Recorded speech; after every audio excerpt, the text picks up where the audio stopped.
probably 6 foot. Look at his nose resting against the branch. Lazy lion. So we're no more than 6 foot from him while he's sleeping under this bush willow bush. And for those of you who might be new, yes, this is live, and you were seeing this lion at the same time as me, even though he's not doing too much. This is the historical king of the beasts. Although in actual fact, aren't you, the elephant's probably the real king of the beasts. But this is a beautiful, big, dominant male lion in prime condition. Part of a large coalition of 5 males known as the Birmingham Boys. Now, that does seem a strange name for a group of lions, but these lions come from a farm to the north of us in the Timbavati that's named Birmingham.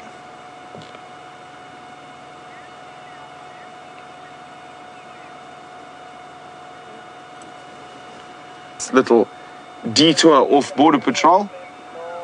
We'll spend a minute or two more, and then we're going to have to make some space for the other guys.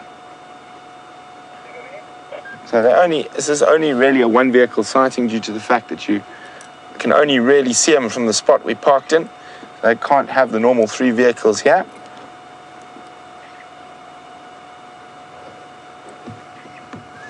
So, nice little detour, and we're going to head on and carry on Border Patrol. Just one quick look, he's looking at us. Oh, now he puts his head down. Murphy's Law, having a quick lick. So last little look at the male lion before he falls asleep again.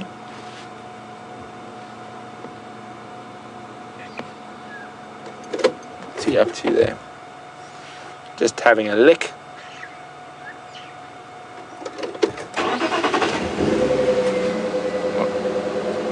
Let's just one last second as he's just changed position so we can see him a bit better. Oh, you can see all those stable flies. So those flies are also launching themselves at VM and myself, and I've actually got quite a few bites on my ankles. Nasty little guys. He does look quite uncomfortable, and that could be a combination of his fat belly and the biting flies. Well, while he goes back to snooze, let's move on and give the other guys an opportunity to watch this big boy. Well, nice little detour. Let us continue on Border Patrol. VM, are we going to make the full Border Patrol before the end of the Sunset Safari? That is the big question. VM says, of course we are. I'm not so sure. Unless we find Mvula, VM says, or Karula, or Inkahumas, or Shadow, or any other, or wild dogs. But we will try. So while we head off to get back en route for Border Patrol, let's go see what Jamie's up to.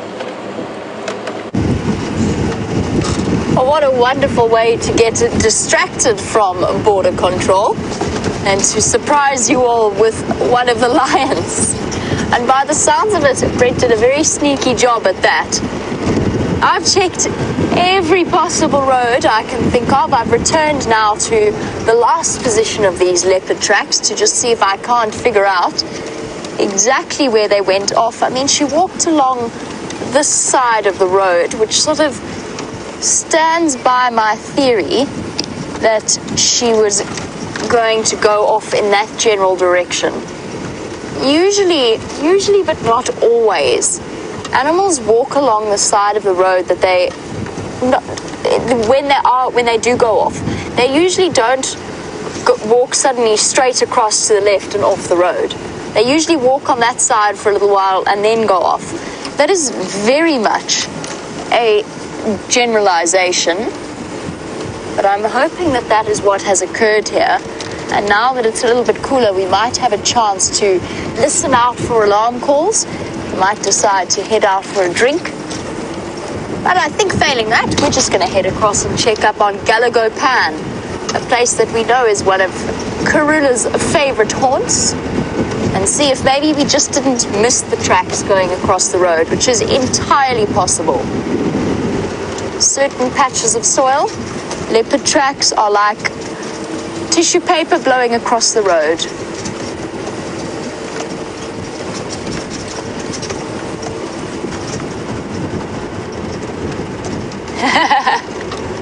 Rbeard going back to my tracking lesson, and Rbeard saying that if the tracks of the animal that you are tracking are still warm, in that case you are far too close to the animal concerned.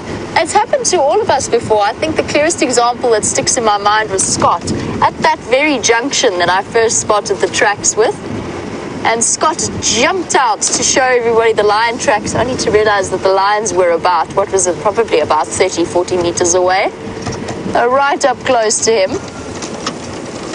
I do remember him having a very good chuckle at that particular incident. We've all done it. We've all jumped out of the car to go track an animal, only to discover that the animal's right there. It pays to check. I did that once with a buffalo, and I went very rapidly up over the bonnet and back into my driver's seat. I wasn't tracking the buffalo, by the way. I was tracking leopard. But you sometimes get very absorbed in what you're doing and in checking, as I'm doing now, and in checking as carefully as you do, you don't necessarily always remember to look up. And I often find myself doing that while I'm walking as well. You walk with your head down, and then you get that little reminder that actually perhaps looking where you're going wouldn't be such a bad idea. Especially tracking Karula. I was just saying to Dave, I've tracked and found quite a few leopards on this property on foot, just by tracks alone. I don't think I've ever managed it with Karula. And I think that only the few times that she has been tracked and found physically on foot, and then rather than bumping her, are few and far between. She just is a very erratic moving leopard. I've followed alarm calls and found her, and that is what I'm hoping will give her away for us this afternoon. Something spotting her and calling to alert us to her presence. Let's go and find out what's happening at Galagopan. I've driven this road now 3 times. I think it is safe to say that she is not here. It would be so embarrassing though if we came around and she was lying right in the shade next to the road. Embarrassing, but not without precedent, as it happens.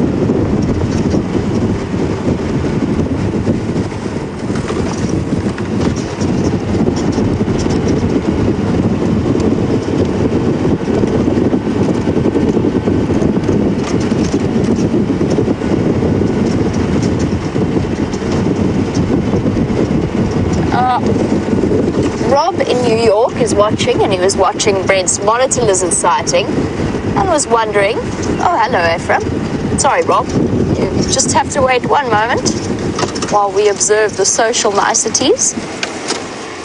How's it Ephraim, how are you? Good, how are you? Good, thanks. Hi guys. Hello. Saw you this morning. Yes you did. Quiet. Very. Oh, but there's some fuzzy cam up through here somewhere, I think. Ingwe, yeah. From this morning? It looks like from the middle of the day. They're on top of everything. Oh. Yeah, so I'm checking. I don't know if she maybe her tracks cross, you know Karula, she likes that drainage line. Yeah. And so far, where you see the track, just in the background? If you go past that junction, the 2-track junction. Oh, the one there? Yeah, just around the corner there, you'll see them in the road. All right. Okay. Which Ngala did you have? Is it Birmingham? Birmingham's. All right. Okay. Thanks, Ephraim. Cheers, guys. Have a good drive. And just to update you, the rest of, or at least some of the Birmingham boys, I'm not sure how many, but some of the Birmingham boys are on Torchwood now, very close to the Gowrie main junction, east of the Mulwanini, which is the river counterpart in Torchwood to our Mulwati drainage line or creek system, basically a river system that is dry most of the year.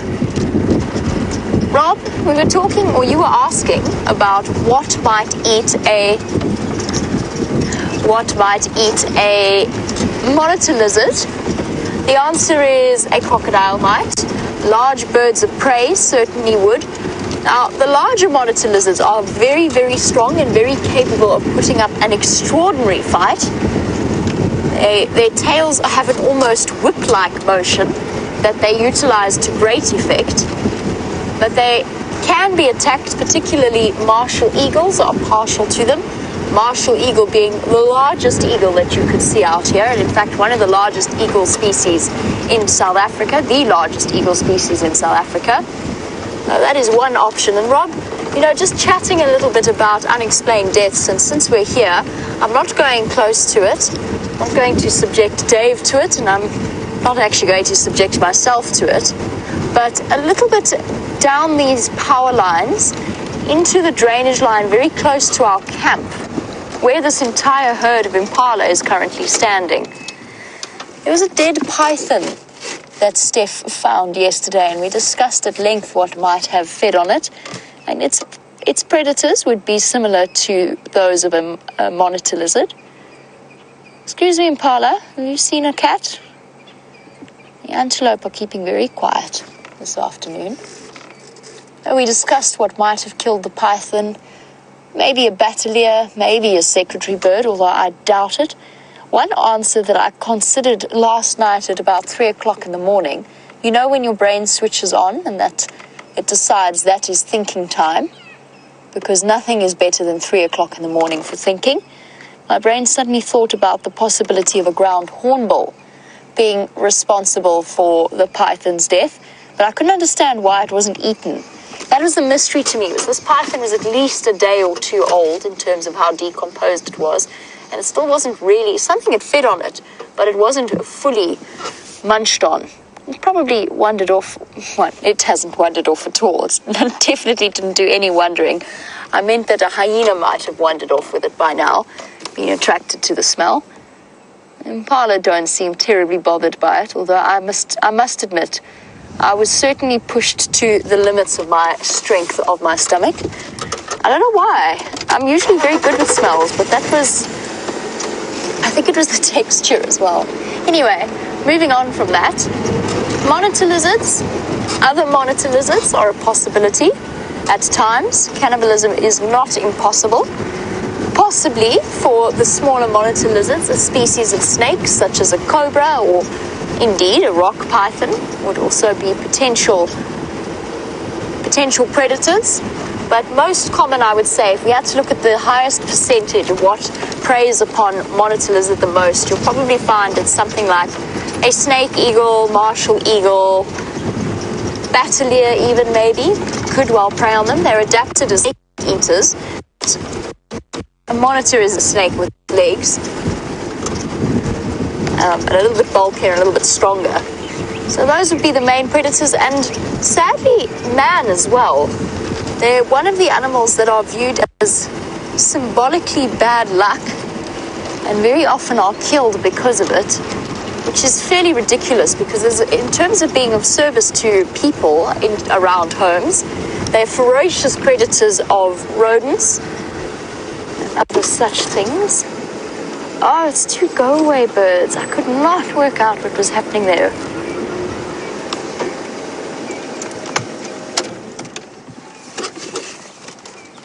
Enjoying the night of the evening sun.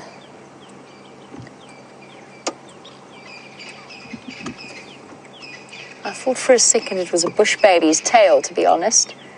But they were just standing opposite to each other, looking bigger than they actually are.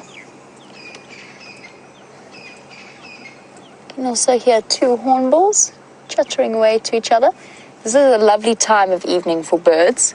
You get all manner of different creatures coming out. All right, let's go check Gallagher Pan quickly, because I still want to pay a quick visit to the hyena den before it gets too dark. And of course, be back in time in this area to check for the leopard. Wait to move them out.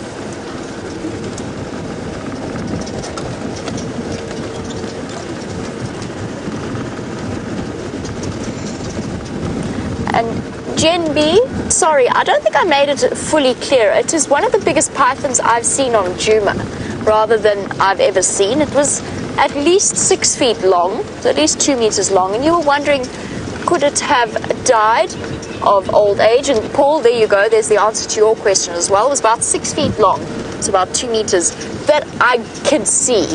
It was a little bit, to put it delicately, mangled, and not really in a straight line, so it was difficult to tell exactly, but it was about 6 feet in length. And Gen B, dying of old age, I think it would have had to have been larger than that. Look, you are right, I mean, snakes die of old age, just like any other potential animal out here. But generally, when a python does reach an older age, you sneaky little Deka, you look like you were going to stay still. We spoke a bit about how pythons grow last night, and generally, whilst they reach a sort of restriction in how long they can get, which is about 3 or so, just over 3 or so meters, those rumors of 6 meter long pythons, so 18 feet long pythons, are, I think, a slight exaggeration. But I was reading up on Johan Mare's snake book, and he does a great deal of research into snakes, and his theory is that pythons do have a restriction as to how long they get, but they do continue to grow in thickness with age. So a 20-year-old python would probably be about that sort of size in diameter, whereas ours was only really maybe about that big at its thickest part. So that suggests to me, Jen, that it wasn't as old as it could be, and that its cause of death could well have been something else entirely. Let's stop to have a look at these guinea fowl and to check carefully around the dam. Doesn't look as though there's much around here, though.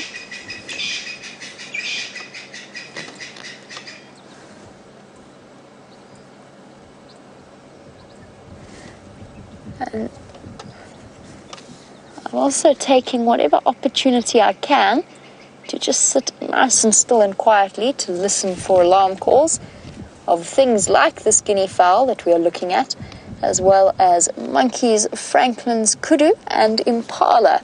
And Brick was wondering, Brick is one of our newer viewers, was wondering, what does an impala's bark sound like or alarm call, sorry, if they do alarm call at all.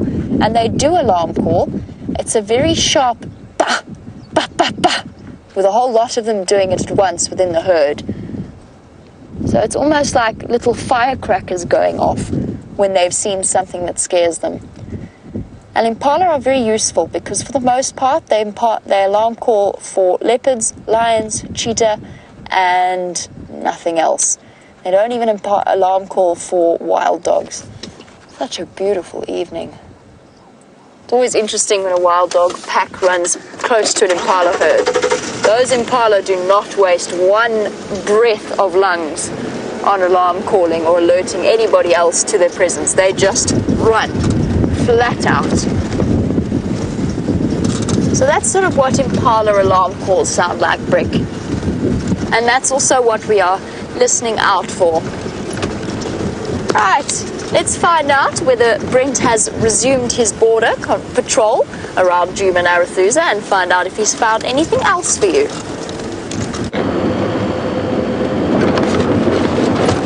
Border Patrol has made it to the eastern front. So far all we've seen is yours, and we had a little chat about what's going on. There is a Birmingham male down in Torchwood. Hopefully he comes west, or maybe the one we just saw comes east and they meet in the middle of Djuma. Always pays to be an optimist. But Border Patrol's going quite well. It's a bit quiet in the second phase. We did have a nice little run of things, but it's been definitely a little bit quieter here on the eastern front. The southern boundary had nothing, not one animal. The eastern boundary so far, we're about a quarter of the way down it, so hopefully it produces something before the end. So we're on schedule to end Border Patrol before the end of the sunset safari, and then concentrate our efforts after dark in that area where Jamie had leopard tracks. Well, that's the plan, but as we know in the bush, it's it's always good to have a plan, but the chances of sticking to it are very slim, because you never know what's going to happen or what might be around the next little corner.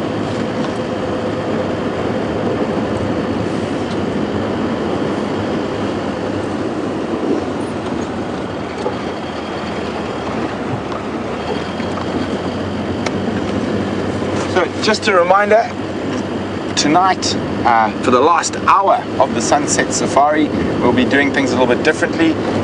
Normally we've had the school drives at the beginning of the safaris. Tonight we will be having 2 different schools for the last hour of safari. So we will be prioritizing and taking questions from the kids. And it is really important that we are able to spread the word and foster future conservationists and basically open people's eyes to the wonder of wildlife.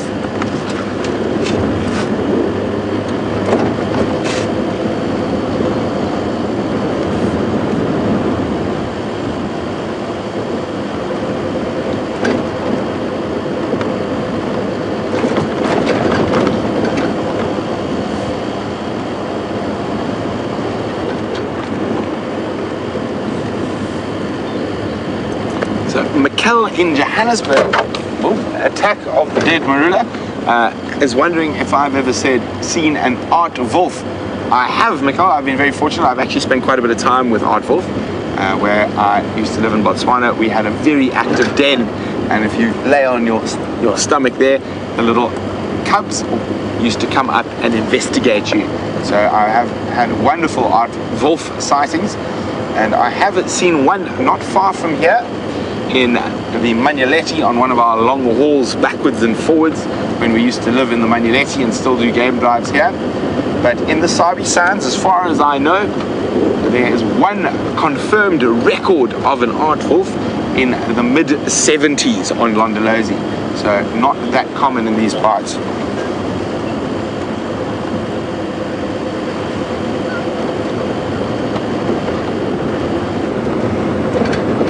But the best place to see them would be anywhere in the slightly more arid areas. Central Kalahari in Botswana is a great place to see them, as well as other parts of the Kalahari in Namibia and South Africa. Where I used to see them quite frequently was up in the north on the Kondo River. But I have seen them Central Kalahari, Naipan, Southern Kalahari, Zululand, Natal Midlands, I'm trying to think where else, Northwest. So they are out and about, but one of the more difficult animals to find.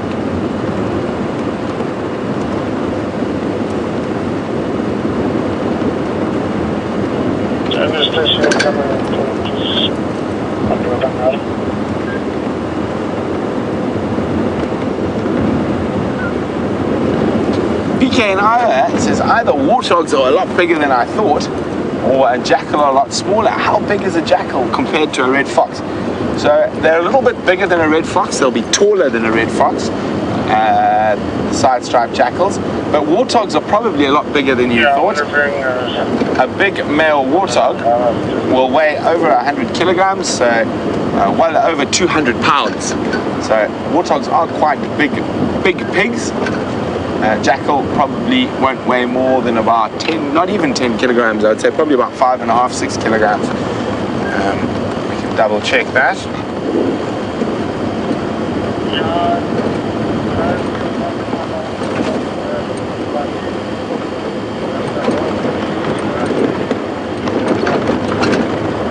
So the sun is set behind the clouds. Border Patrol is past the halfway mark on the eastern front and heading towards the long road west on our northern boundary.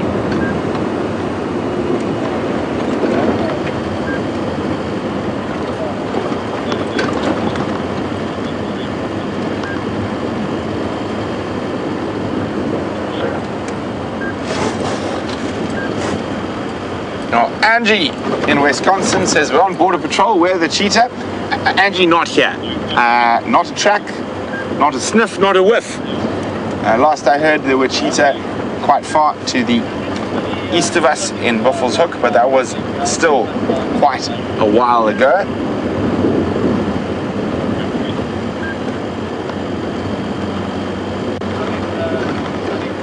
Okay, there we go.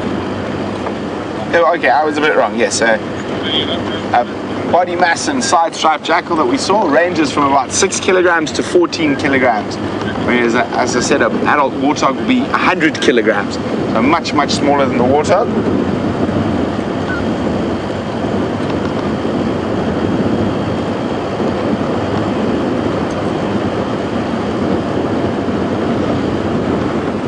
But in terms of a dog, what size dog would you say a jackal? Fox terrier, probably. Or a long-legged Jack Russell, but probably about a very long-legged Jack Russell or a fox terrier. About the same size.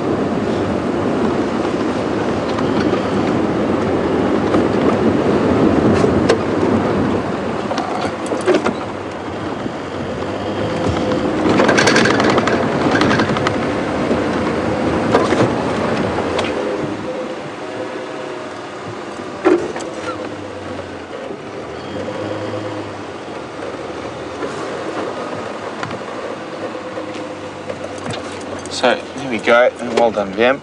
What I spotted there is the tracks of the cousin of the Nile monitor we saw earlier, and I'm just going to see if we can show you the nice claw marks on it. That's the track of quite a big rock monitor by the looks of things. You can just see those big claws.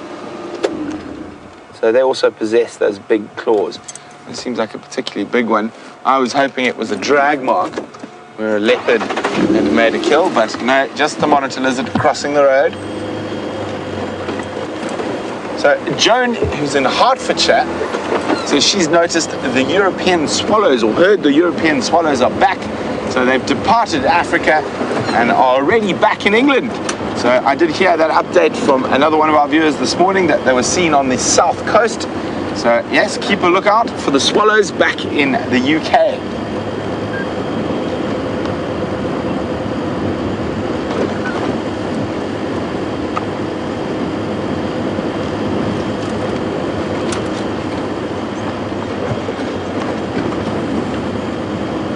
So as we end the edge of the eastern boundary and boundary patrol goes west along the northern boundary, let's go see what Jamie's up to. I'm a little bit further west along the northern boundary, and just look at how spectacular once again the sky is.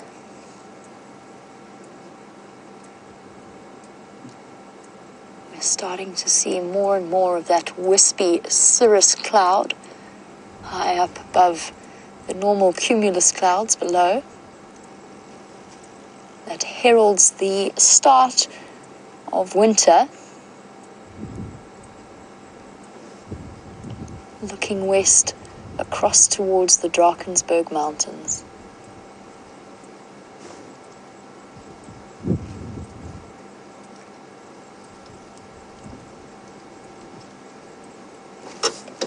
Awesome. Always important to stop and just take in the beauty of your surroundings. We try and do it pretty much at least once a day, if not twice a day, with our sunrises and our sunsets. The wind gently blowing away the end of the cold front that's been hanging around us. Beautiful, peaceful evening with the all-encompassing quiet that it entails.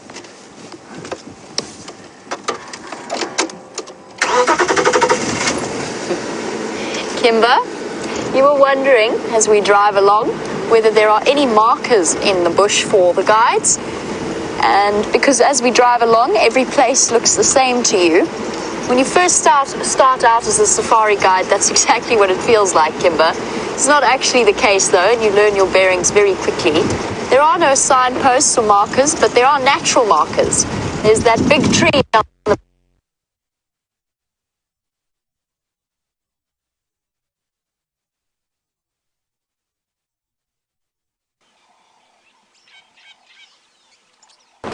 So, welcome back. Sorry about that. We just had to pop off the vehicle for a comfort break. We're back on Border Patrol now.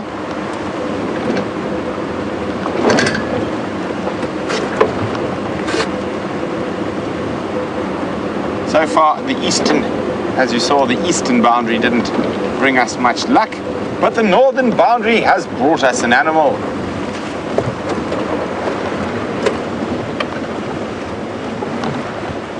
Hello, Mr. Buffalo.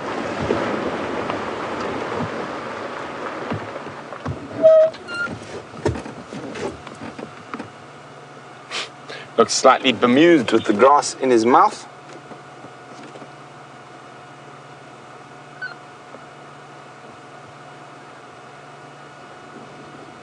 Nah, we're not that interesting.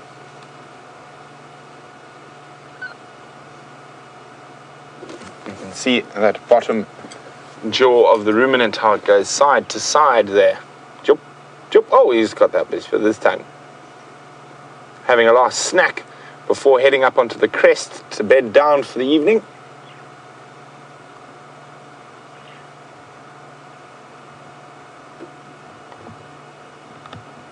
Hey, big boy.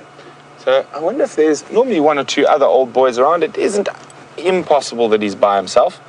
Just a little bit unlikely. There's normally another old boy around. We might not be able to see them, but they'll generally bed down in a little group. Can you see any of that side, Wim? Oh, to you too. He just gave us a snort. Doesn't quite like our company, it seems. It's just idle forward slightly.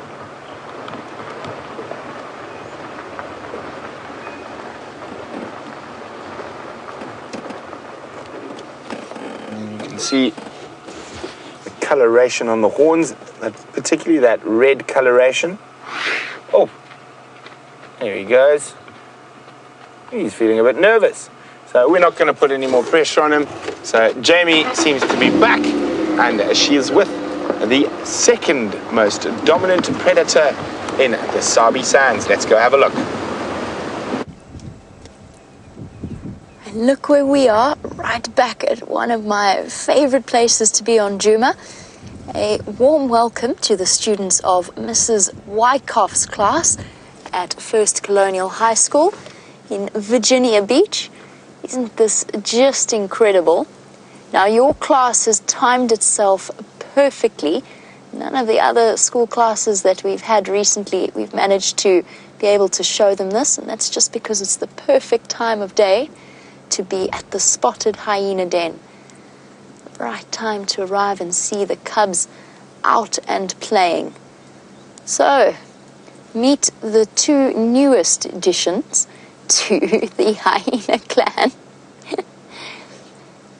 We've nicknamed them the January twins, since this is when they were first seen. Now at 2 months old at least, and one of them dragging the other by the ear. Spotted hyenas, to me, are my favorite predator, personally. They are absolutely fascinating. They have the most incredible social dynamics of any mammal that I know of. They are the only true matriarchal animal in the world, or mammal, sorry, in the world. And what I mean by that is that the females of spotted hyenas are larger and stronger than the males. They have higher levels of testosterone and androgen than the males. And they even have pseudo-penises. Well, they're just one of the many diverse creatures that we get out here. Logan, you were wondering, on average, how many species we would see per day or per drive. And Logan, sure, I couldn't even begin to guess. We've got all of the wonderful mammals, the big five, plus creatures like these spotted hyenas, plus there's all the birds, then there's all the insects and fish and terrapins and snakes. If I had to guess, I'd say we see at least 30 different animal species per drive, so per 3 hours between Brent and myself, or between the two guides out every day. Probably, Logan, even more than that. Whoopsie. Somebody ate a face full of dirt there.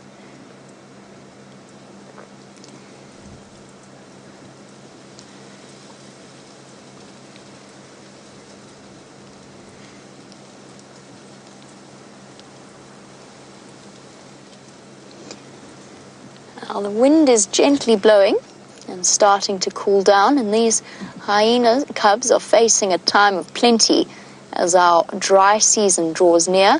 Morgan, you were wondering, do we have a winter time here? And if so, what animals do we see? Well, we have a winter, and we're actually coming into, it's much cooler now, Morgan. And by the way, my name is Jamie, just to introduce myself, and I have Dave on camera, and I don't want to take you away for too long from the hyena cubs. But yes, we're more divided into a wet season and a dry season. So our wet season is during our summer, when the temperatures go up to about 40 degrees centigrade, which is well over 100 degrees Fahrenheit. And then we have a winter, during which time the daytime temperatures are about 24 odd, so around the mid-70s in Fahrenheit. But in the morning, first thing in the morning, about 32 odd degrees Fahrenheit, close to 0 degrees centigrade. So we do have chilly mornings. Now, mammals like these spotted hyenas are more than adequately able to cope with those temperatures, since they are able to internally control their body temperatures. But the animals we generally don't see as much of, the insects, a lot of which die off in the dry season, leaving their eggs behind to wait until the rains and the temperatures heat up and the rains come. And also with reptile species, they generally go into not hibernation, as you might know in the northern hemisphere and in colder climates, but they go into what is a process known as estivation. Very similar in that their metabolism slows down, but they're not out for the whole winter. So if the day heats up a little bit, you'll still see snakes and tortoises coming out to bask in the road. It's more that they are conserving water than anything else, because in our winter, we barely have a drop of rain. Now, Simon, looking at these hyena cubs play, you can just imagine what a safe area this den is for them. And there's two mothers here. There's one lying on the side of the termite mound, and then there's one lying further to the back. Oh, can you hear that? Just listen quickly.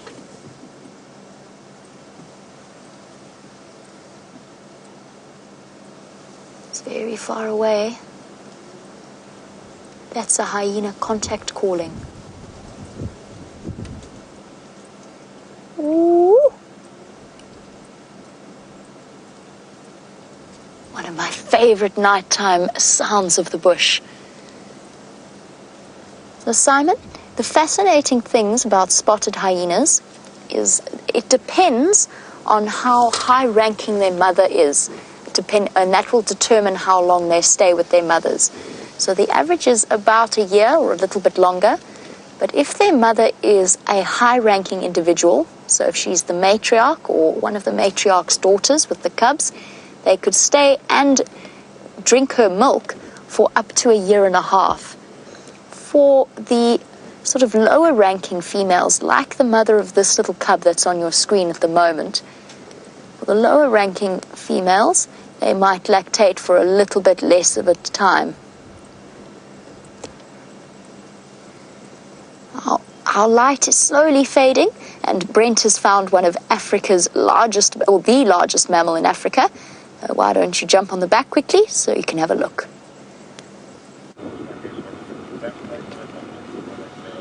So there we go, a female elephant and a sub-adult or young calf of about 4 or 5 years old. So we're not going to go close to them. The elephants don't like lights too much, so in this low light, we're just going to enjoy them as they move off into the bush feeding. You can see 3 there. So this is Africa's largest land mammal, capable of eating 450 pounds of vegetable matter in a day and drinking nearly 20 gallons of water. So incredible animals, and hopefully we will catch one that's not about to disappear in the bush before it gets too dark. But lovely little breeding herd, and a welcome to our school And I hope you guys are enjoying the safari so far. Don't be scared to ask us questions. And on that note, before these Ellies disappear, let's go back to Jamie with that very active hyena den. Now we've only got a little bit more time to spend with these cubs. And I'm sorry, the older cub here that's playing his mother isn't a low-ranking female. She's actually quite high-ranking, but a low-ranking cub will stay with the mother for a shorter time period. Now, as I said, we don't have much more time to spend with them. The reason is it's getting dark, and I don't want to, even though they are nocturnal animals, we have a policy that we do not spotlight them or throw any unnatural light upon them, just because they are so young and not necessarily bush savvy, although you wouldn't know it watching them play like this, but that we don't want to give them any extra distractions that might endanger them. So there's lots of animals out here, lions and leopards being the main ones, that would be a threat to a hyena cub. All predators within the sort of the top 5 predator hierarchy will aim to kill off competition. Now, at the moment, we're very fortunate in that we have 5 sets of cubs under 4 months old. But all in all, this clan reaches probably to about well over 10 individuals. So, Logan, you were wondering how many hyenas live with them.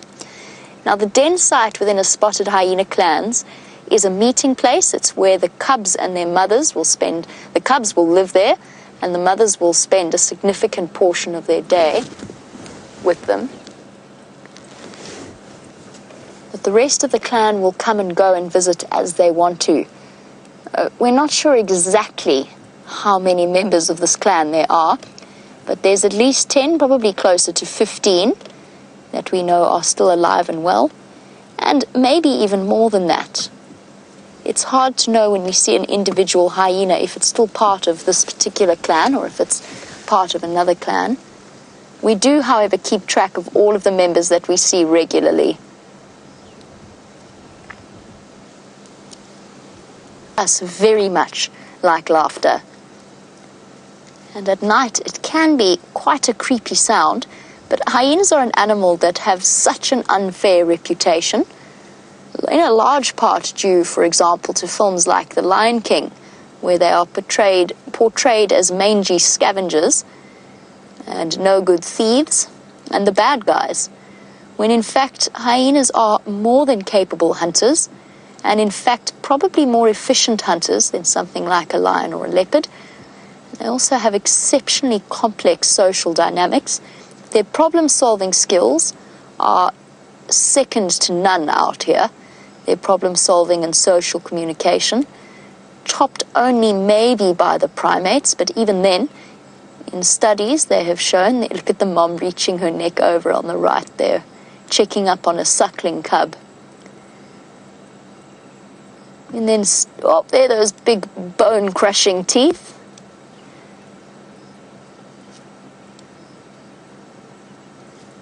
Now, Jada, as you know, we're starting to go into the darkness of night. You were wondering what animals we could typically see out here. Nighttime is such an exciting time to be out in the bush. I've been searching for a female leopard all afternoon. I'm hoping she's going to make an appearance tonight.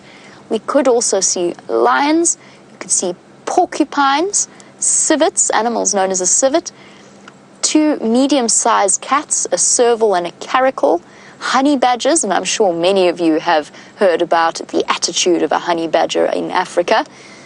You could see white-tailed mongoose. There's a whole wide range of different creatures. I'm keeping my fingers crossed I'll be able to show you a bush baby as well, the smallest primate that we get out here. Last night I saw a serval. It was the first serval that I've managed to put on our live show, and I was terribly excited. I was beside myself with excitement. It's a cat that looks like a miniature spotted cheetah. And to see one is a very relatively unusual occurrence. But that is one animal that we could see.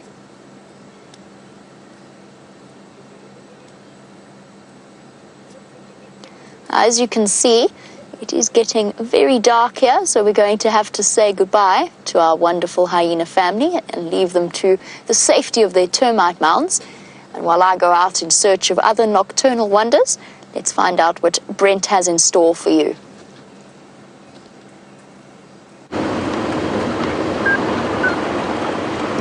Welcome back, everyone. And as the sun is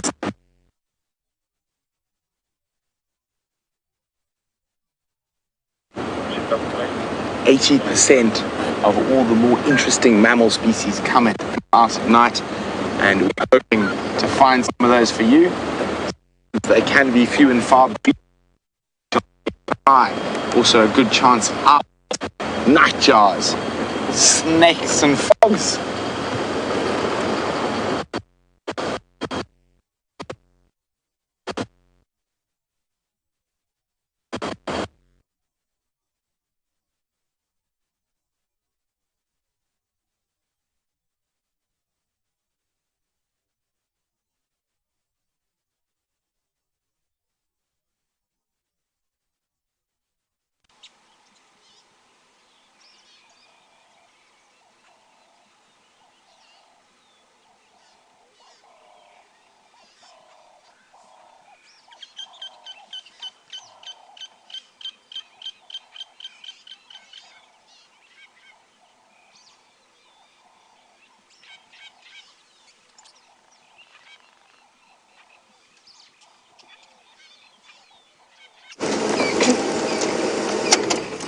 I'm just going to stop here for the moment. Sorry about that. We're experiencing a couple of technical difficulties, which is why you are not with Brent at the moment.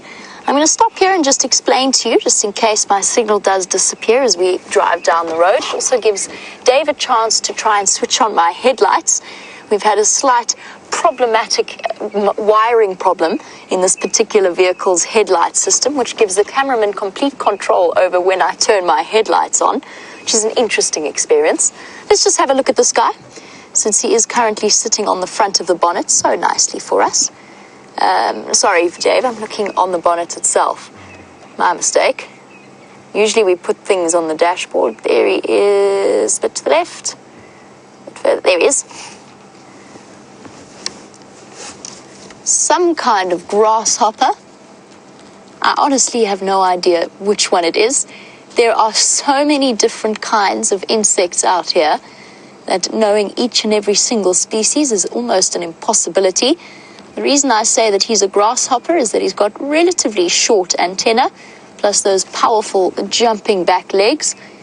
The only other thing, well, one of the other things you could confuse it with is a katydid, but a katydid tends to have much longer antennae in the front. Look how it's shifting it around, feeling the changes in the breeze. A nocturnal guest on our vehicle. I wanted to just explain a little bit about the spotlight that we have now that we've left the hyena den, and so we don't have to worry too much about the lights upon them. We use a spotlight in order to reflect off the layer, the reflective layer at the back of the eye, known as a tapetum lucidum. Now, as human beings, we do not have one anymore. We might have had one once upon a time, but as diurnal animals, or having evolved from diurnal animals, we no longer do. But most of the other animals out here need to be able to see at night. And so they've got a reflective layer at the back of the eye in order to amplify any ambient light, any possible light that they might be able to absorb. And that in turn reflects our spotlight back at us and gives us an idea that there's an animal hiding in the dark. So while you see Brent and myself driving along like that, that is what we're doing. Now it seems as though Brent is back up and running, so let's jump on the back of his vehicle, find out what he's up to.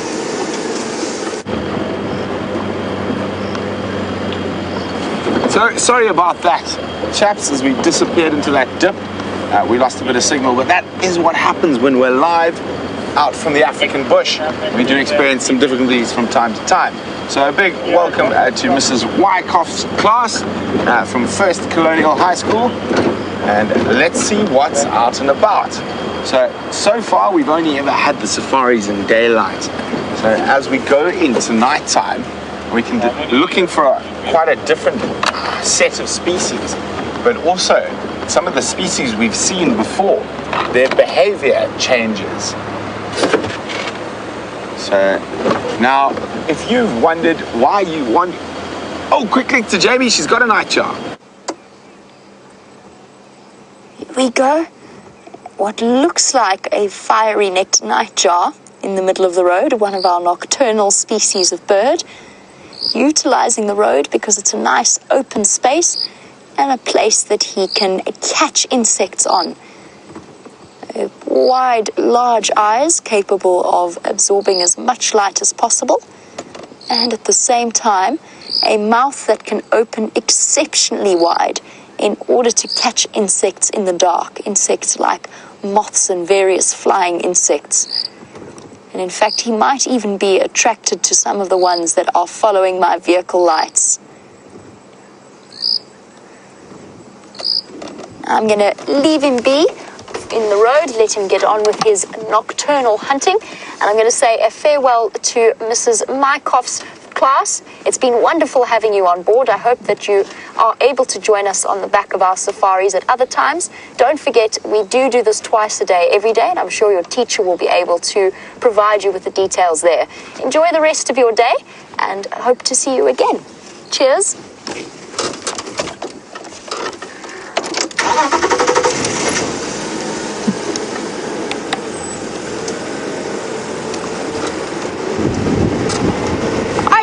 Let's see what Brent has found on his side.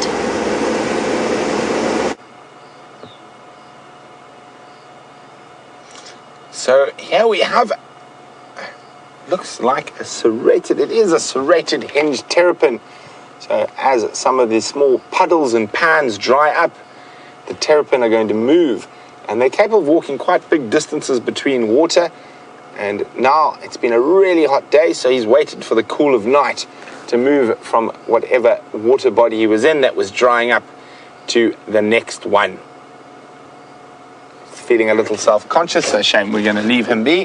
So, wonderful little creatures. No, don't go back across the road. I'm trying to pass, mister. Here we go. Roundy, roundy. So we are on a night safari. So we're looking for a whole host of different species to what we'd look for in the day. Civets, genets, bush babies, nightjars, owls, and of course the predators, lions and leopards. And it's very interesting how quite a few species that we've seen during the day, their behavior will be quite different at night. And if you've ever wondered why you want to go home when it gets dark, it's an evolutionary leftover response from when we used to live on the African savannas. So a male lion will 99% of the time run away from you during the day, but at night he's a different animal. And we fall well within his prey sphere during that time. So during the lions become the dominant predator. That's why human beings always want to get somewhere safe when it's dark. So it's an old instinctive thing from many hundreds of thousands of years ago when the first man used to live on the savannas of Africa. Now it probably goes back even further to our hominin ancestors. So while we have been developing, we've slowly got away from some of those more instinctual responses as we've developed cars, houses, torches, things like that. But instinctively, we want to be home when it's dark because it's dangerous.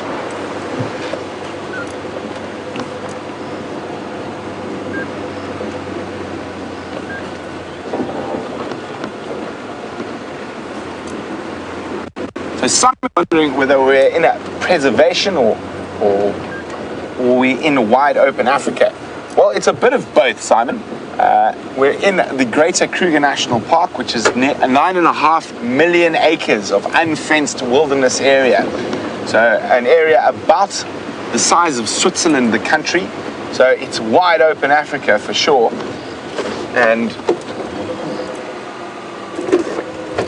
And I just want to check back down the other side quickly.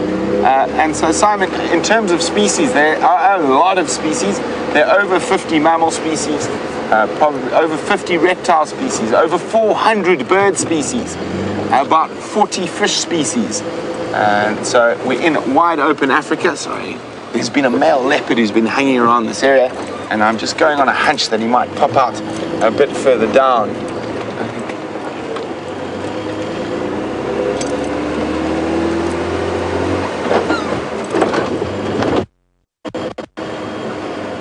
So it is an incredible area. The western edge is fenced between the local communities and the reserves. We are in a private piece of land that has no fences between us and the national park. And it is called the Sabi Sands Private Game Reserve. But there's no fence between us and the Kruger National Park and the Greater Limpopo Transfrontier Park.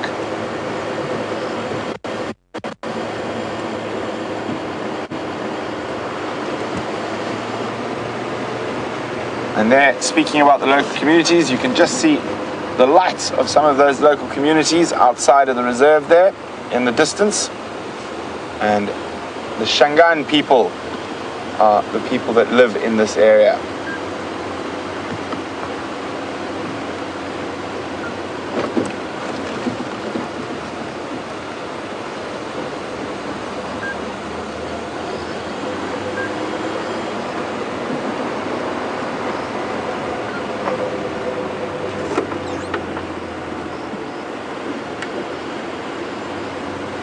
Okay, so we're going to continue checking straight towards the northwestern corner of Djuma Private Game Reserve. VM, who is my cameraman, and myself, we decided to do a boundary patrol to see what animals might be out and about and might have crossed into our traverse area.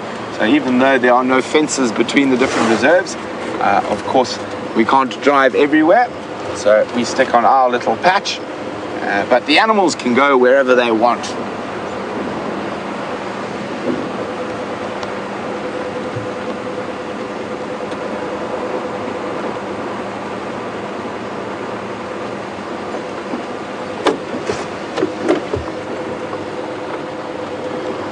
So there has been a big male leopard who's been seen in this area a couple of times, so that's who we're looking for at the moment.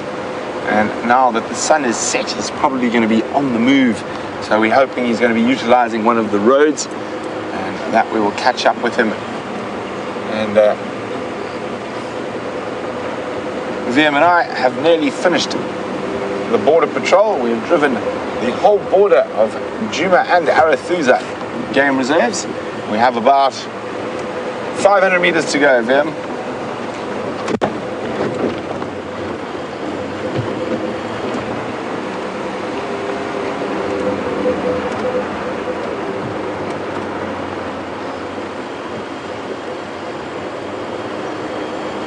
But it has been a successful border patrol. Lots of different creatures. I think my highlight has definitely been the side-striped jackal family we saw on the edge of the Arathusa airstrip.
So Nico's wondering, are any of the plants and animals we have here considered endangered or threatened? From the plant species in this particular biome, we don't have too many plants that are considered endangered, but we do have quite a few protected species. But on the mammal front, we do have a couple of animals that are considered endangered, and the most prominent of those two are the African wild dog and the cheetah. Now, the African wild dog is the second most endangered canid in the world. So canid dog family, and there are only about 4,500 left in the wild, and about 350 of those in the greater Kruger area.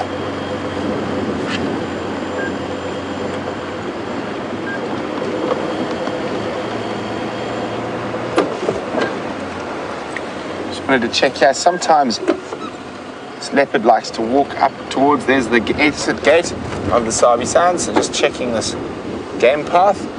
But alas, not here.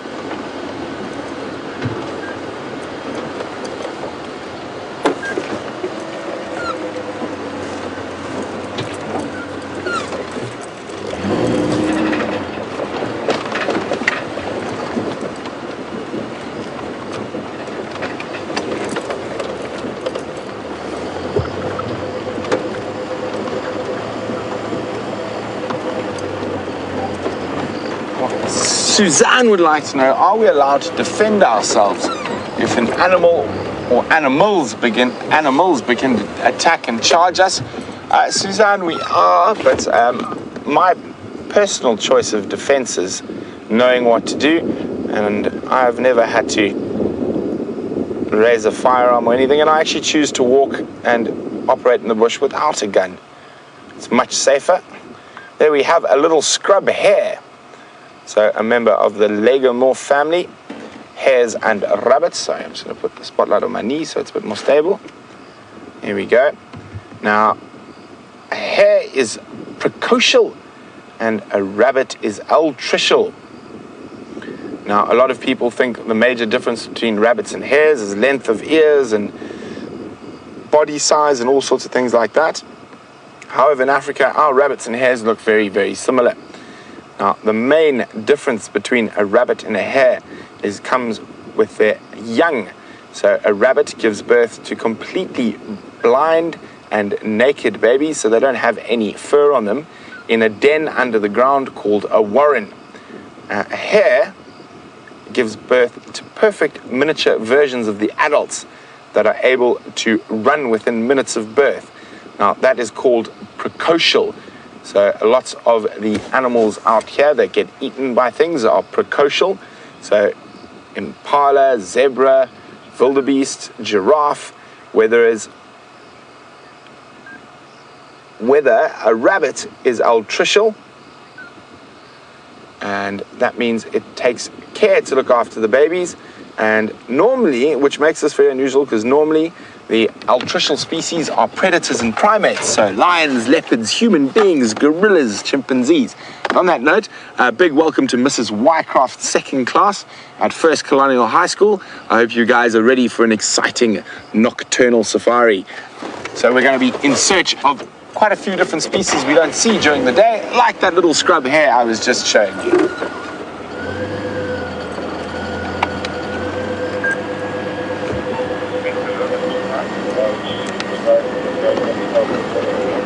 So, from a hare to an invertebrate with Jamie.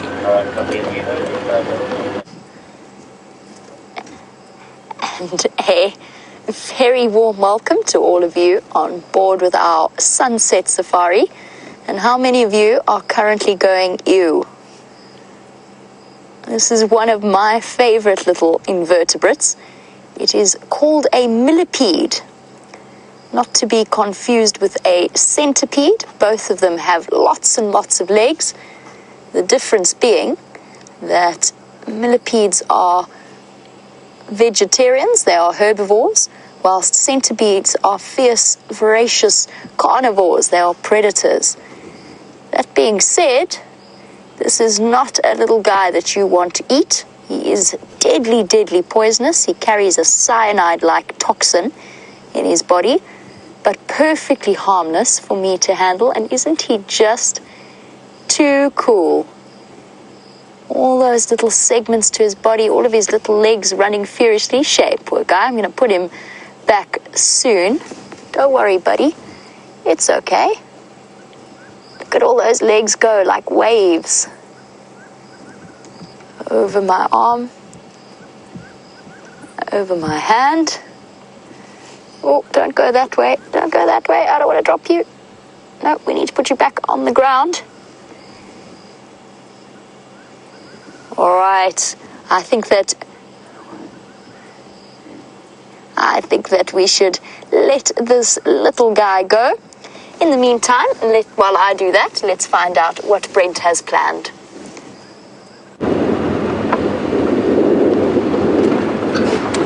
So, welcome back.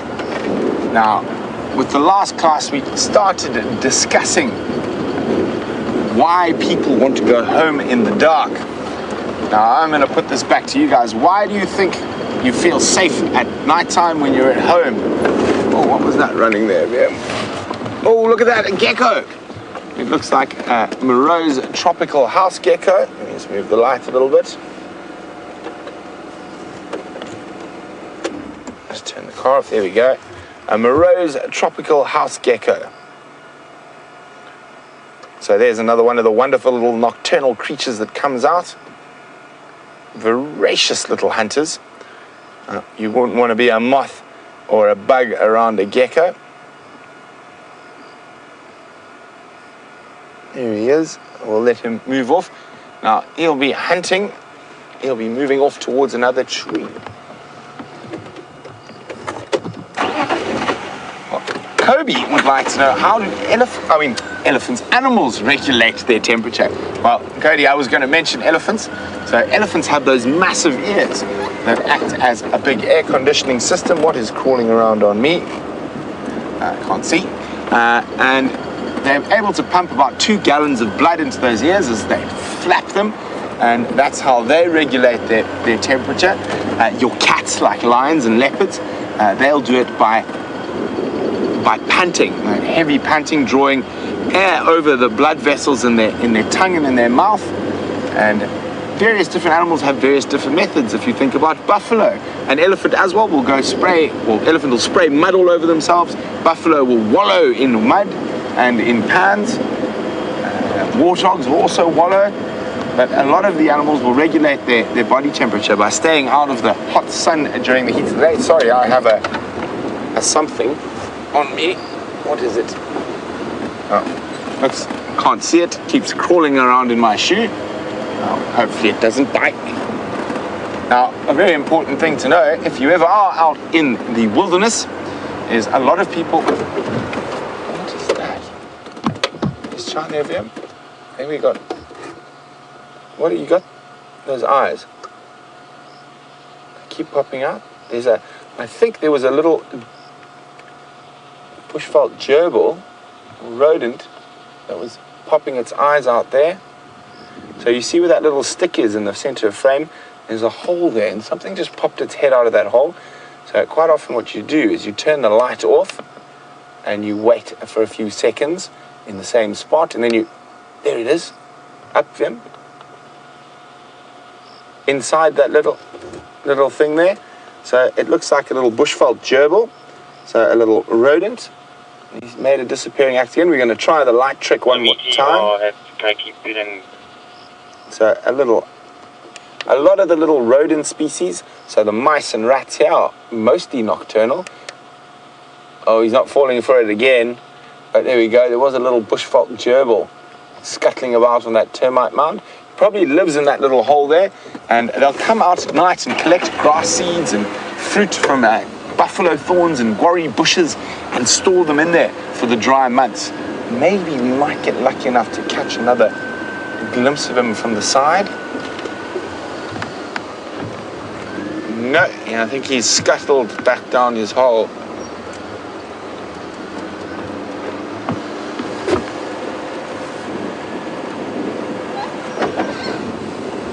So Haley would like to know whether there have been any natural events in this area recently that have affected, so dry spells, floods, fires. Well, Haley, we've gone through a very, very dry wet season. Normally the grass would be sort of this high next to the road, and because we're about to go into our dry season, our winter months where we get very little rain. So we are going to have a very dry year. It's been much lower than average rainfall, although you would never say it now. It's emerald green all around us, but 3 weeks ago there was not a blade of grass. It was bone dry. But the bush does recover quickly. But unfortunately, I think for a lot of the herbivore species, it's going to be a really tough dry season because the rain came right at the end of the growing season for a lot of the plants. So even though they did get a bit of rain, they're not going to have much time to grow before it really starts drying out.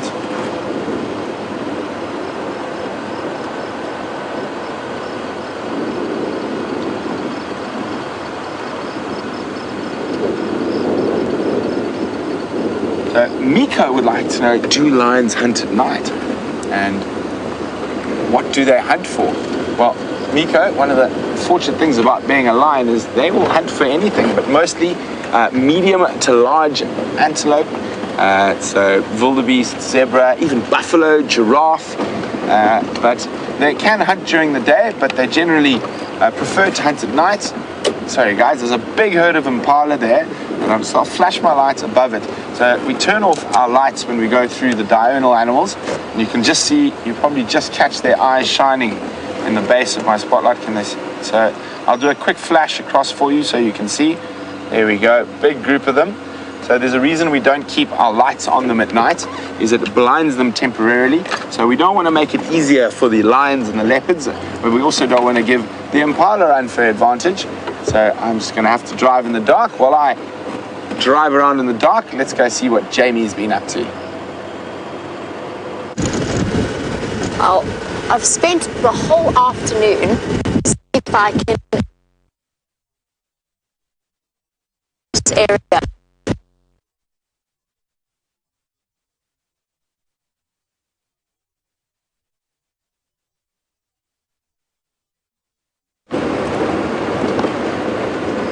Guys, I just think I spotted the leopard that we've been looking for.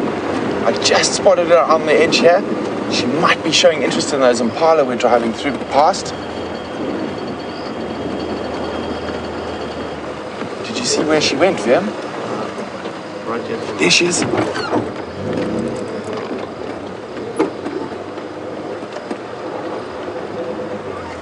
Now, I'm not sure which leopard this is, whether it's one of our regular leopards or it's a new leopard that moved into the area. There has been a bit of movement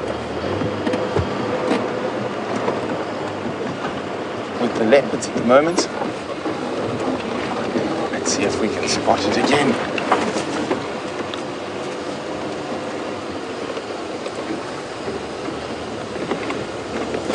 Oopsie, there's a stump. I think she's just there.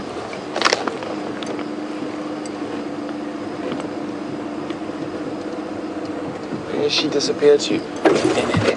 Okay, I'm going to take the lights off her quickly. There we go, female leopard. She's stalking the impala. So that's why I've turned the lights off. We don't want to interfere. Like I just said, we're not going to put the lights on the impala. We're not going to do it for the leopard as well. So unfortunately, this is one of the drawbacks of following animals at night. When they start stalking, we don't want to help either side. We're here as observers. So very exciting. So you'll see me pop my spotlight and I'll do quick flashes across just to check where she is. The impala are out in this big open area, so it's very unlikely she's going to get close to them. She's going to hope to find a straggling impala on the edge. So I'm just going to put my headlights on. Well, another leopard with Jamie, isn't this incredible? Look at this. Isn't this incredible? Brent looking for a leopard and found one. Here's my leopard that I've been tracking all day. Dave, she was right here the whole time. This is so incredible. And she's also on the hunt. This is absolutely so special to see both of these magnificent cats. Let's catch up with her. All right, let's see Brent's leopard. We're quarantine, so. Thanks for that update, Brent. Alright. Standing by, tax. That one, sir. I'm not sure what Jamie's got. I've got 130 on now just an Impala Road close to Junction Sandy Patch. she's about to disappear, so I just had to show you this last view of her cryptically into the bushes. Let's go a bit further forward. Where's she gone? There she is. I'm going to lift up my light there. She should come out somewhere in front of us. There she goes.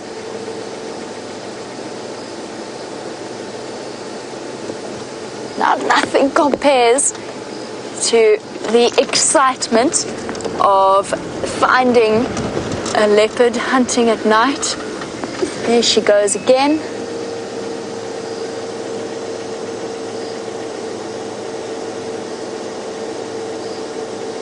Can we stay with her? You can see how thick the vegetation is.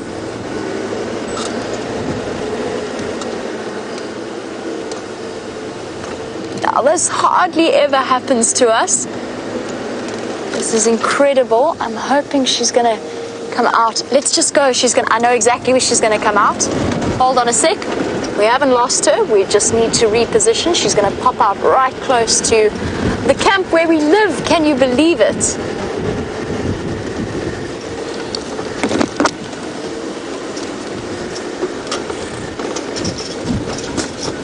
Oh, this is a very, very thickly vegetated area. Now, this is about 100 feet from where we live. Where is she gone? There she is. Oh, there she goes. Well spotted, Dave.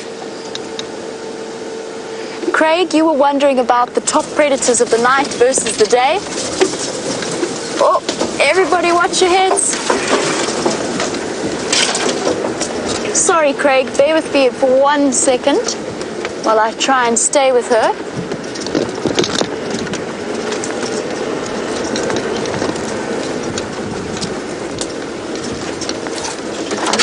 Where is she? 9 o'clock over here. Hold on, Dave. I've lost her again. Okay, so she's moving through ahead of us. I'm going to have to stop following her shortly, just because she's going to come out right at the camp's entrance. I was in the middle of answering a question about the top predators of night versus day. You're looking at one of them. This is the one. Craig, lions are the top predator at night, closely followed by spotted hyena and then leopards. During the day, again, lions, and then wild dogs and hyenas. Oopsie, everybody watch your heads. Got to go under this tree. Unfortunately, we are going to lose her. You good there, Dave? Yep. Well done.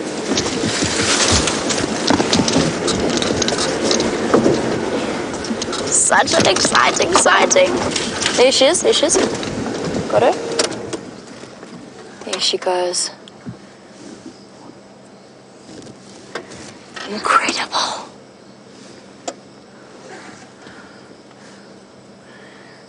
Now, this is a female, so I'm very confused as to who we're looking at, because Brent says he has Karula.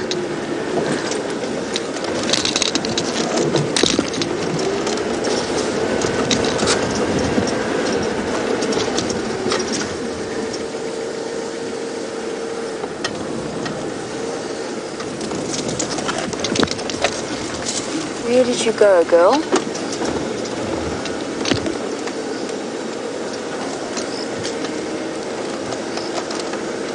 Now, Sultan, you were wondering, are leopards active at night or during the day?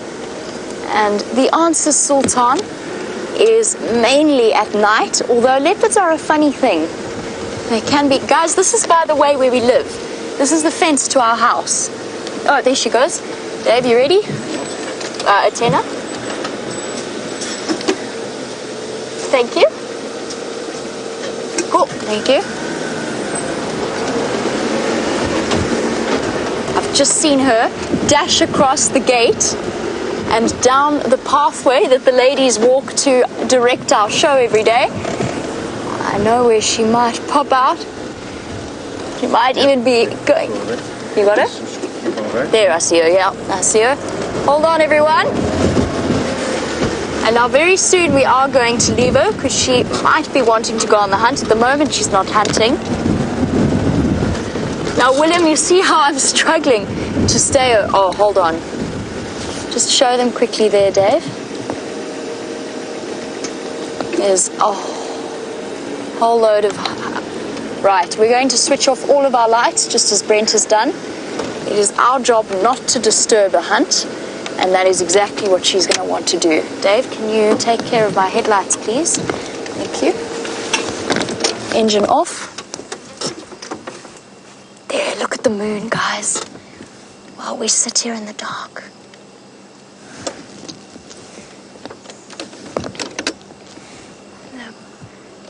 Beautiful moon.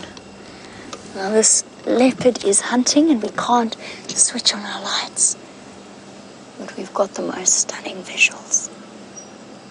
Okay, let's find out how Brent's hunting leopard is gone. I can't believe we've had two.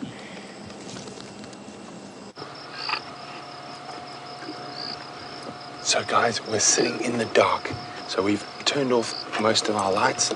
We've just got a little bit of ambient light around, and this female leopard is stalking those impalas. She's probably the last place we saw her, about 30 meters away from them. So as I said, we turn off all our lights.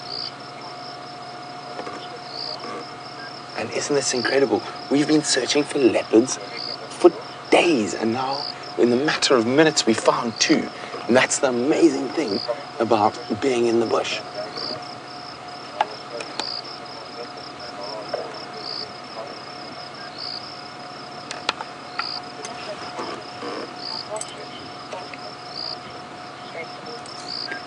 Maddie would like to know, why aren't the leopards reacting to the lights or the sounds of the car? Well, Maddie, they've grown up with cars since they were babies, and if you drive carefully and respectfully, they basically ignore the car. It doesn't smell like anything they can eat. It smells like diesel and petrol and other such things. And then Vian's got the moon popping up there. Sorry guys, I just need to talk on the Game Drive radio for a second. Tax, last place I saw her was just on the other side of where my light is now, in that quarry thicket.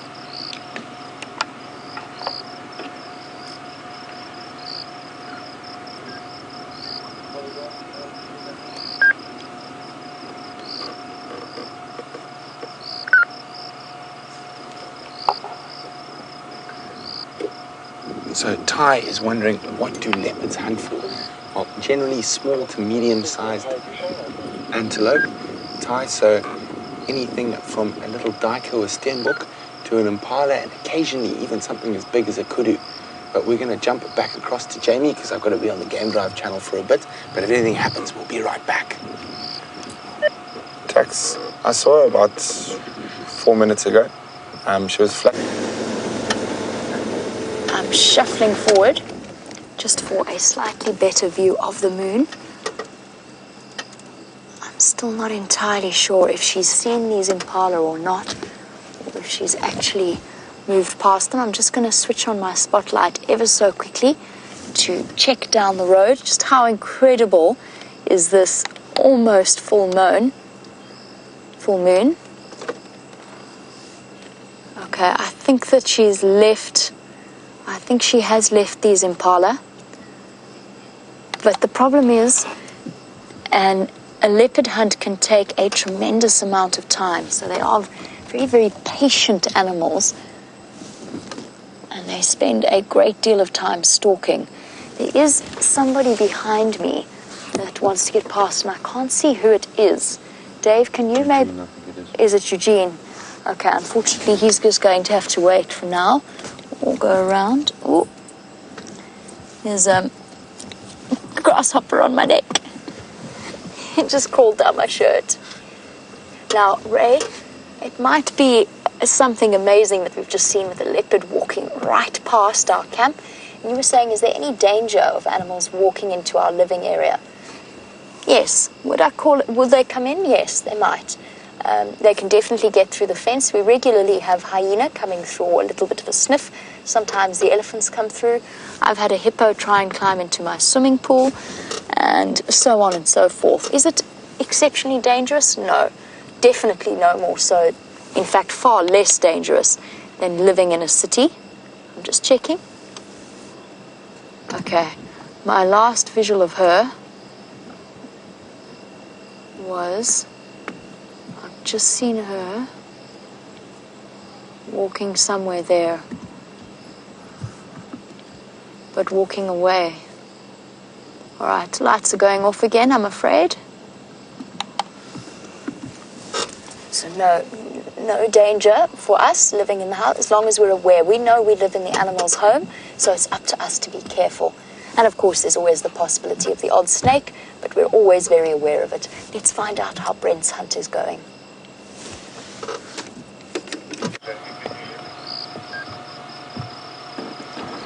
So we're sitting in the dark, just using our ears now. So we're listening. Either she's going to get successful, and if she grabs that impala, we'll be able to hear the distress calls. Otherwise,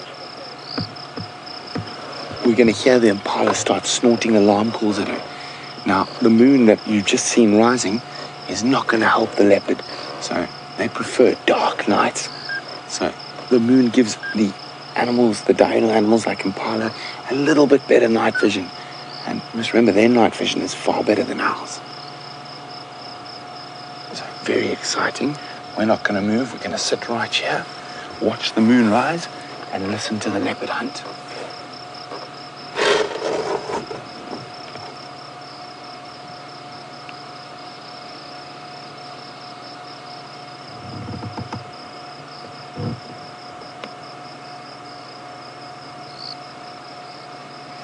Now, I know Jamie has got a female leopard, and I've got a female leopard. Now, this is quite confusing, and it's going to be interesting to see if we get a decent view of them.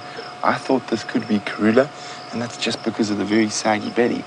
But it could also be Karula's daughter from her first litter, whose name is Shadow. She sometimes comes into this area, and she's also just had cubs, so that could explain that saggy belly. But isn't that amazing? 2 female leopards, probably no more than 1.5 kilometers from each other at the moment.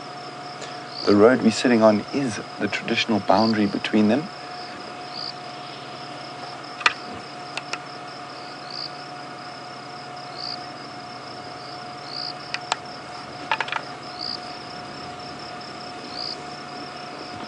Well, Ty is wondering, where do the nocturnal animals go during the day? Ty, they'll generally sleep somewhere. Some of them will have burrows, like aardvark and white-tailed mongoose. Civet will generally sleep under a thicket somewhere. Leopards will generally find a nice shady spot to sleep, and the same with lions. But you must remember, with all these animals, they are opportunists. If something happened to come across them during the day, it wouldn't stop them trying to catch it.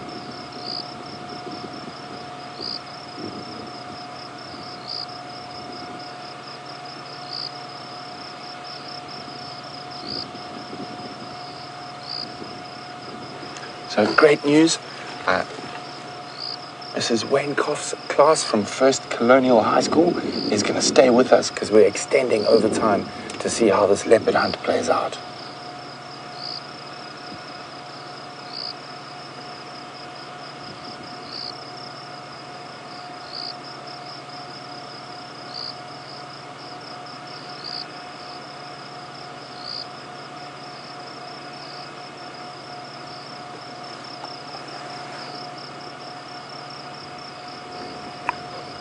Nico would like to know, what did I do to become a safari guide? Well, Nico, my story is a little bit more unusual than most people. I've grown up in the safari industry, so I've lived in safari lodges since I was about 5 years old. So I've been in the bush the majority of my life, so there was no real surprise when I decided that to stay in the bush for the rest of my life. So I've just been very, very lucky. Most people will go study a game ranger's course or something like that, and then try get a job in one of the lodges to become a safari guide. And look at that moon rising up. Now, will that moon just give enough light that those impala are going to spot the leopard? or will she make her move before it gets too light?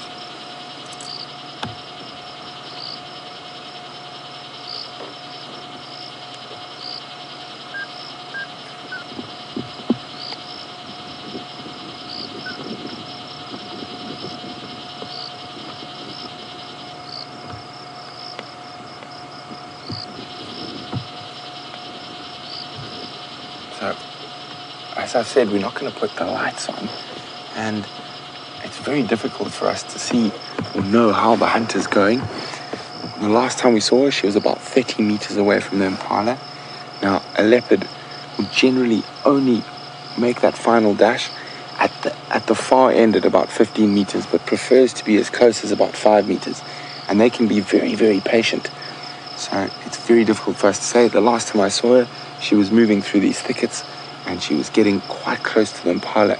Once she gets close to the impala, she's going to slow down a lot and take her time. And it's amazing. She will put every time she takes a step, her back foot will land exactly where her front foot stepped to try and make sure she makes as little noise as possible and doesn't break any branches. So a leopard is an ambush predator, so they need to be quite close, and they can be very quick over very short distances. A leopard at full speed will do about 24 meters per second, but only for a very short time.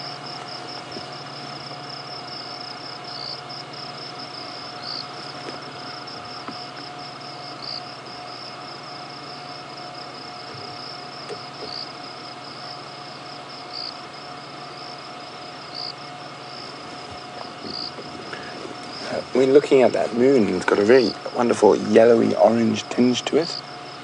And Michael is wondering, why is that so? Well, Michael, when the moon first comes up over the horizon, it's sitting in a layer of dust. So that's why it gets that orangish tinge. And as it rises higher in the sky, there's less dust between it and us. So you must think there's only a layer of dust above us. But when we're looking at the horizon, there's a lot of dust sitting there. So that's what gives the moon its yellowish tinge, and sometimes it can even give it a really reddish tinge. But because we've had a bit of rain recently, there's not as much dust, which is giving the yellowish tinge rather than the red tinge when there's a lot of dust.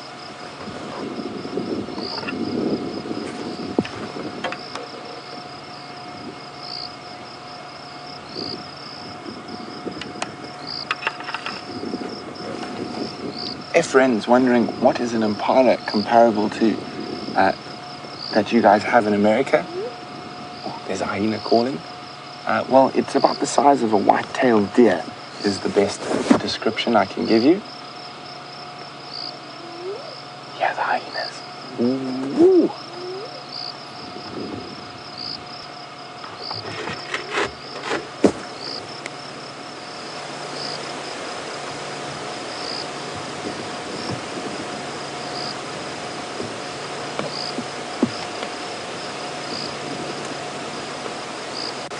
Unfortunately, the hyena is not calling again.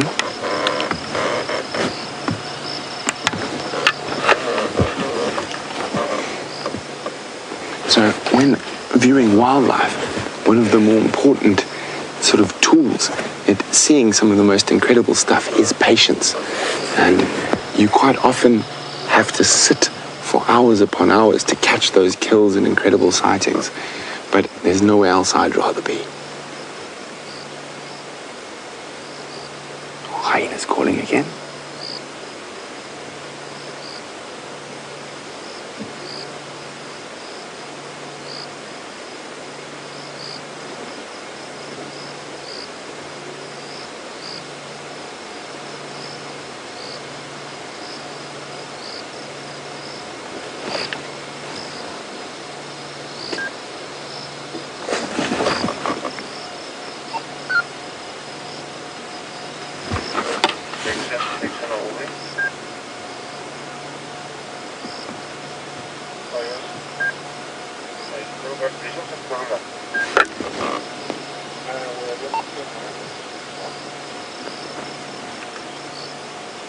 So guys, we're going to wait a little bit longer, see how this plays out.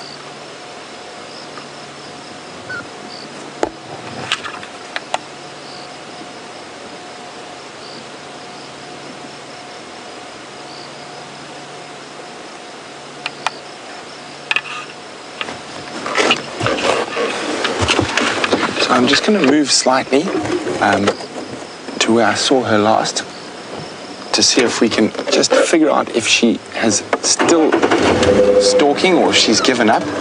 If she's still stalking, we'll kill the lights again immediately.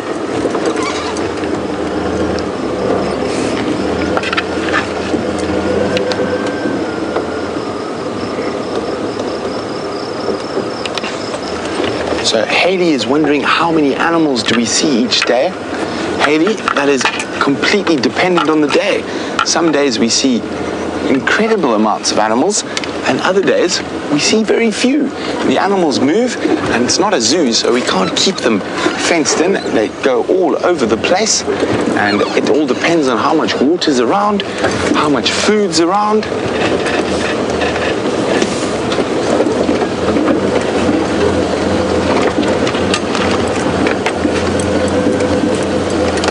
Sorry guys, just don't get it up.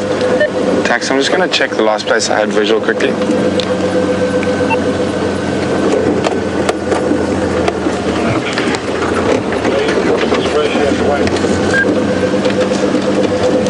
Where Aubrey was, but towards the thicket. I'm just going to go around from the other side, see if I can see if she's still there or if she's given up.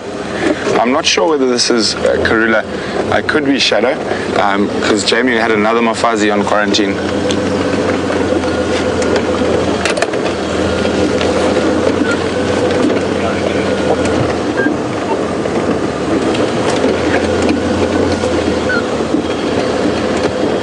So we're just going to check, and I've purposely gone quite far away from where I last saw her. So all I'm trying to do is make sure that she's still there and still hunting. Watch out, Vim.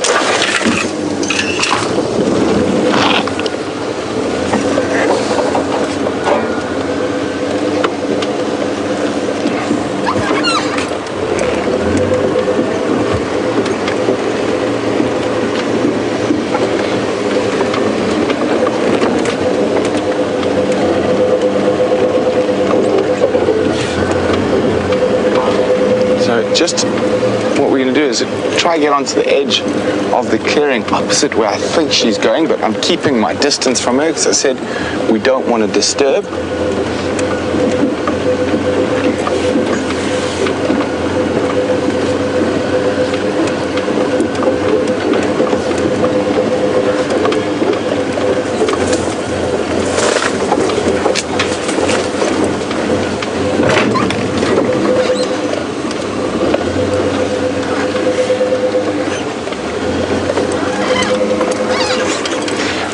Would like to know, could a lion beat an elephant in a fight? Most certainly not, Neil. An elephant is way too big. A really big male lion weighs about 440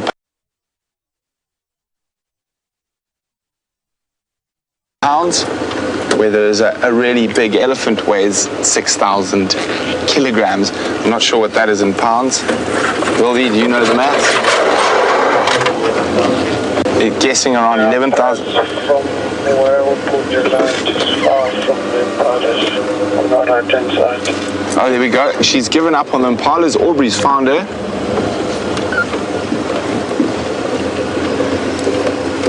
So she's on the move already.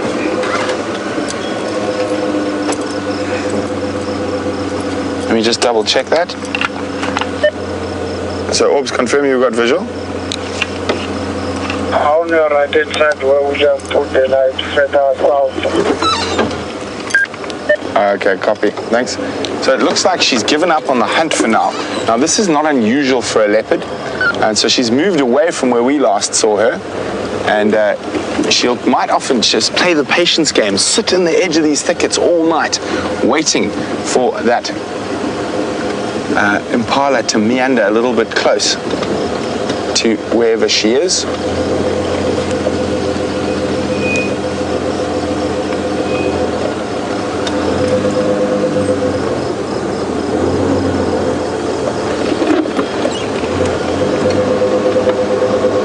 Oh, there she is.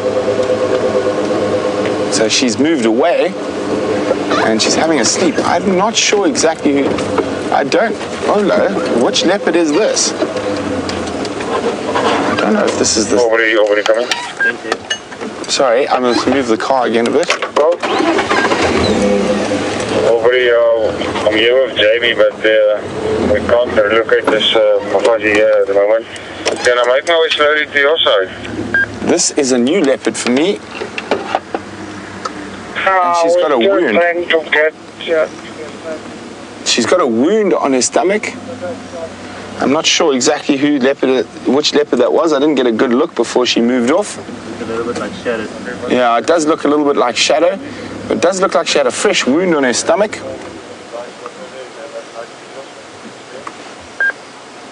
Let me see what Aubrey thinks. Shadow, eh, Orbs? Shadow, yeah. So it's Shadow. So Jamie must have had Karula, but she's moving away from those Impala. So I don't think we should stay with her.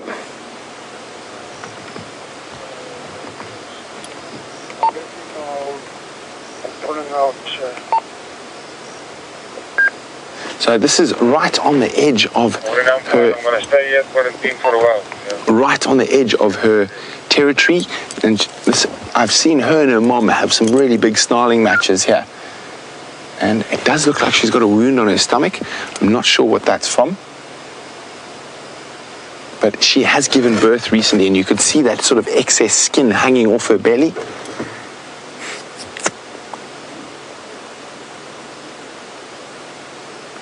But I'm not going to follow any further. I'm going to let her see what she can catch. And so, thanks for joining us at First Colonial High School and Mrs. Wainkoff's class. And don't forget to join us for the next school safari. And you can always watch us on a safari when you're not at school. But have a great rest of your school day, guys. I think we're going to go find some dinner of our own and let the leopard find its. So Jamie also says goodbye. Unfortunately, that other leopard, they weren't able to find her again. So bye-bye for now, and we'll see you next time.